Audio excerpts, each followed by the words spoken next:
Shalom, children. In our story last time, the Pharisee leaders attempted to trap Yeshua into making a judgment that a woman be stoned to death without properly following the law given to Moshe. However, Yeshua had turned their schemes back onto them and exposed their intentions. We also learned about a special water ceremony that was carried out each morning during the week of Sukkot. As the people prayed for Elohim to pour out his blessings of rain on them, Yeshua had announced, "If any man thirsts, let him come to me and drink." Today, we are going to learn about another temple tradition that had developed during the Feast of Tabernacles. It was called the Temple Lighting Ceremony. On the first day of the week, huge candlesticks were constructed in the Court of Women. This area was an outer court of the temple, where any person could come to worship. These candlesticks were so big, young priests had to climb up ladders to fill them with olive oil. When all 4 candles were lit up, they were bright enough to light up all of Yerushalayim. This reminds me of when Yeshua told his taught ones they were not to hide their lights, rather they were to shine them before men, so others could see their good works and glorify the Father in heaven. On the 8th and final day of the feast, the lights were extinguished, and there was a holy and solemn gathering.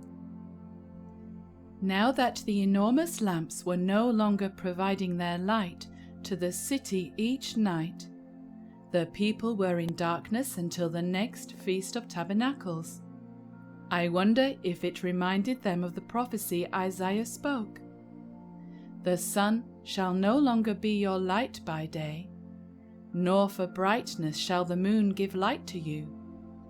But Adonai will be to you an everlasting light, and your Elohim your glory."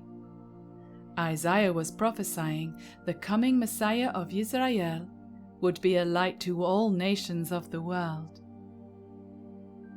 Yeshua, who was once again in the set-apart place, caused an uproar and astonished everyone when he stood up to declare before the people. This time he told them, "I am the light of the world. He that follows me shall not walk in darkness, but shall have the light of life." As he spoke, many believed in him and his word. Amongst them were some religious leaders. Yeshua turned to them and said, "If you continue in my word, then you are my disciples. You shall know the truth, and the truth shall set you free." They asked him, "Be free from what? We have never been slaves." Yeshua then explained to them, when we sin, we become a slave to that sin. It is as though sin becomes our master. In contrast, a follower of Yeshua's teachings becomes a servant of the King and desires to follow the rules of the kingdom. Children, we can ask ourselves, do we want to be a servant to sin or a servant to the King? Yeshua continued speaking with the religious leaders, explaining how Avram's children do the work of Avraham, that is, obey Elohim. However, the children of Hasatan do the work of Hasatan. Hasatan does not walk in truth. There is no truth in him. He is the father of lies. The Yehudim felt so insulted by Yeshua's words, they picked up stones to throw at him. But Yeshua was hidden from them and was able to pass right by. As he and the taught ones walked on, they passed a man who had been born blind.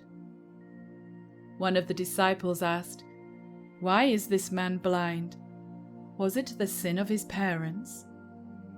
Yeshua answered, "No, it was so that the work of Elohim would be shown through him." He continued, "Whilst I am in the world, I am the light of the world." He then spat onto the ground and made a paste of clay with the dirt and put it onto the eyes of the blind man. He then told the man to go and wash himself in the pool of Shiloah, the same living water that was used in the water ceremony of Sukkot. The man went to the pool, and after washing, he was able to see. What a joyous miracle!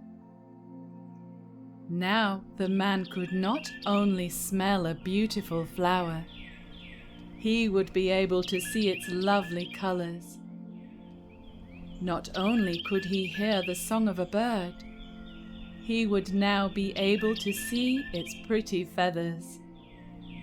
And now he would be able to watch a cloud float silently through the sky.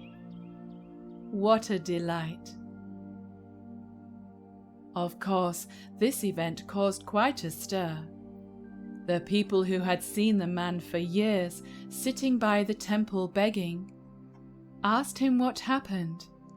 They said, "How were your eyes opened?"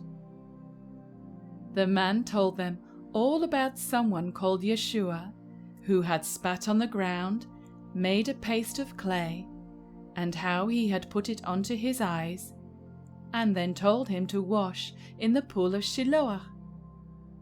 The people then took the man to the Pharisee leaders, where he told them the entire story. Children, can you guess what day of the week all of this happened on? It was the Sabbath day. So, you know what's coming next, don't you? Those man-made traditions are going to blind the eyes of the Pharisee leaders to the wonderful miracle before them. In the religious, man-made law, there were 39 categories of activities that were forbidden on the Shabbat. One of the categories was carrying an item. We heard all about that when a lame man was healed by Yeshua and walked past the leaders carrying his mat. The Pharisees were quick to scold him for breaking the Sabbath laws. Another category was building work of any kind. So when they heard the man tell them that Yeshua had spat onto the ground and made a paste of clay, they announced, "This man is not from Elohim. He does not guard the Sabbath." But a few of them could not understand how a sinning Sabbath breaker was able to do such miracles. They decided to ask the man what he thought. He answered, "He is a prophet." Well, this was out of the question for them, so there had to be another explanation. They then questioned if the man had indeed been born blind, and so decided to call for his parents to check. Now the situation was very tricky for the man's mother and father, because the religious leaders had announced anyone confessing Yeshua as Messiah would not be allowed to be part of the congregation.